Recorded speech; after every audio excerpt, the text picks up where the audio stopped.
नमस्कार, मैं हूं आपके साथ सोनिया चौहान। टोटल टीवी पर आप सभी का स्वागत है। चलिए बुलेटिन की शुरुआत करते हैं एक बड़ी खबर के साथ। बड़ी खबर आपको बता दें, हरियाणा विधानसभा चुनाव के लिए कांग्रेस की तीसरी लिस्ट जारी। तीसरी लिस्ट में 40 उम्मीदवारों के नाम बड़ी खबर आपको बता रहे हैं। कुल 81 सीटों पर घोषित हो चुके हैं उम्मीदवार। कांग्रेस की 9 सीटों पर फैसला अभी बाकी।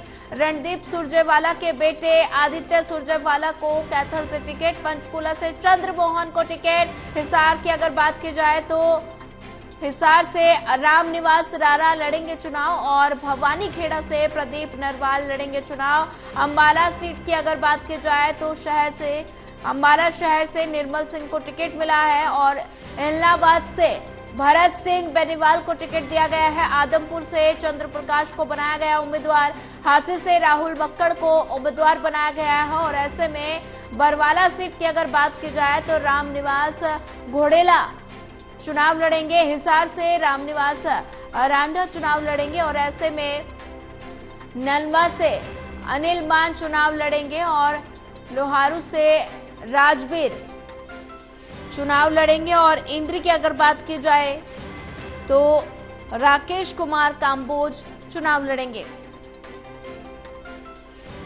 और वहीं इसी खबर पर ज्यादा जानकारी साझा करने के लिए हमारे साथ प्रदीप कुमार एसोसिएट एडिटर जुड़ चुके हैं। प्रदीप कुमार, लगातार चिंतन मंथन के बाद उम्मीदवारों की घोषणा कर दी गई है और ऐसे में भारतीय जनता पार्टी ने अभी बाकी बची 3 सीटों पर उम्मीदवारों की घोषणा कर दी है और कांग्रेस ने भी तीसरी लिस्ट जारी कर दी है। ऐसे में क्या लगता है, कितना दिलचस्प मुकाबला देखने को मिलेगा? देखिए, हरियाणा चुनाव के लिए कांग्रेस ने गुरुवार देर रात 2 लिस्टों में 45 उम्मीदवारों के नामों का ऐलान किया है और इसमें पूर्व सीएम भूपेंद्र सिंह हुड्डा का एक दबदबा नजर आ रहा है। कांग्रेस हाईकमान ने 45 में से 38 सीटें उनके करीबियों को दी हैं और उन 2019 के मुकाबले में इन 34 सीटों पर चेहरे बदले गए। उनमें भी 37 हुड्डा खेमे चाहिए हैं, ये बताया जा रहा है। तो लिस्ट को लेकर निश्चित तौर पर चर्चा चल रही है। दूसरी तरफ अगर देखें तो ये जो समीकरण है और टिकट बंटवारा हुआ है उसमें यहाँ पर काफी महत्वपूर्ण है क्योंकि कई उम्मीदवार यहाँ पर सामने आए हैं। बड़सर से 2009 में एमएलए रहे महेंद्र प्रताप के बेटे विजय प्रताप को टिकट मिला है।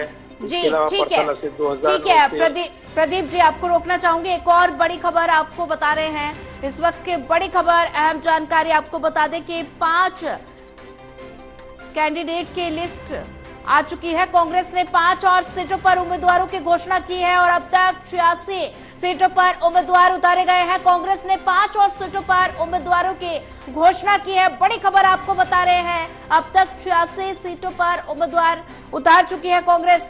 जी प्रदीप जी, 5 और कैंडिडेट मैदान में उतार चुकी है कांग्रेस, क्या लगता है? मैंने जानकारी दे ही रहा था कि 40 और 5 कुल मिलाकर 45 जो उम्मीदवारों की लिस्ट आई है, इसी के साथ 86 उम्मीदवार जो है कुल घोषित हो गए हैं कांग्रेस के। और यहाँ पर काफी समीकरण है। अगर देखें इसमें तो यहाँ पर विधानसभा सीट कैथल से जो टिकट मिला है सांसद रणदीप सुरजेवाला के बेटे आदित्य सुरजेवाला को मैदान में उतारा गया है। इसके अलावा मुलाना विधानसभा जो सीट है वहाँ वरुण मुलाना विधायक थे लेकिन वो सांसद बन गए, उनकी पत्नी को टिकट दिया गया है पूजा चौधरी को। इसके अलावा जो सीट है कलायत, वहाँ पर जो सांसद जयप्रकाश जेपी हैं उनके बेटे विकास सहारण को टिकट मिल गया है। इसके अलावा बड़खल से पूर्व सांसद रहे हैं महेंद्र प्रताप सिंह, उनके बेटे विजय प्रताप को टिकट मिला है।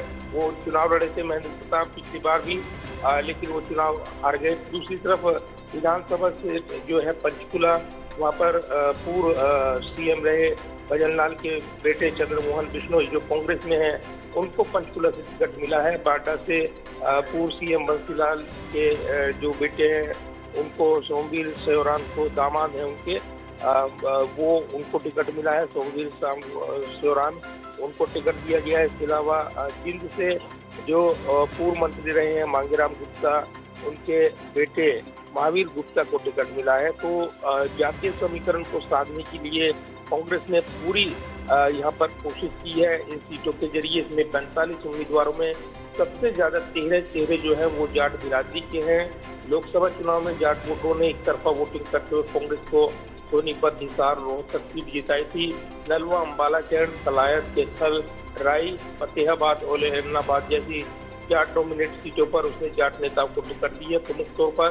दूसरा, ओबीसी वर्ग को जोड़ने के प्रयास के तहत 10 टिकट ओबीसी वर्ग को दिए गए हैं। अकेले हिसार जिले में ही ओबीसी वर्ग को 3 सीटें दी गई है। इसमें आदमपुर से पूर्व IAS अधिकारी चंद्र प्रसाद को टिकट मिला है।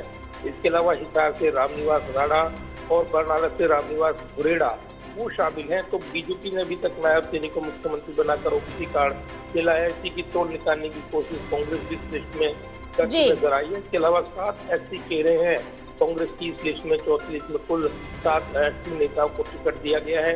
राज्य की 10 में से 2 रिजर्व सीटें अम्बाला और सिरसा जीती थी।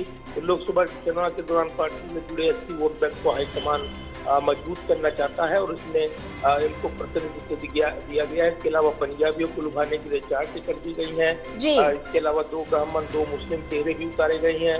विलसे राजपूत और जट सिंह को भी टिकट मिला है। तो कुल मिलाकर कांग्रेस ने इस लिस्ट में ये समीकरण साधने की कोशिश की है और के समीकरण को भी साधा गया है। बीजेपी गढ़ में 13 चेहरे बदले गए हैं।